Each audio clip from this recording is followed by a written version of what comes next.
Doctor Yunus একজন সুদখোর, আর এই সুদখোর এখন দেশ চালায়। যারা এমন কথা বলে সমালোচনা করছেন, ভিডিওটা তাদের জন্য।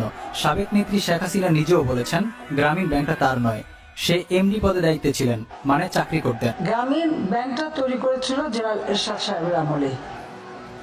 একজন এমডি খোঁজা হচ্ছিল, তখন ডক্টর ইউনূসকে এনে সেই ব্যাংকের এমডি করা হয়।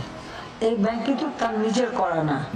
অন্যথায় ডক্টর ইউনূস স্যারও বলেছেন, আমি ব্যাংকের মালিক নই, এমনকি আমি সুদ খাইনি, যাদের ব্যাংক তারা খেয়েছে। আমাকে বলা হয়েছে আমি সুদখোর, গ্রামীণ ব্যাংকের মালিক আমি না। সুদ যদি গ্রহণ করে থাকে, সে গ্রামীণ ব্যাংকের মালিকেরাই গ্রহণ করেছে।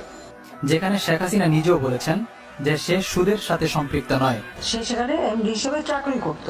ওই টাকা বেতন সবকিছু সরকারের পক্ষ থেকেই দেওয়া হতো।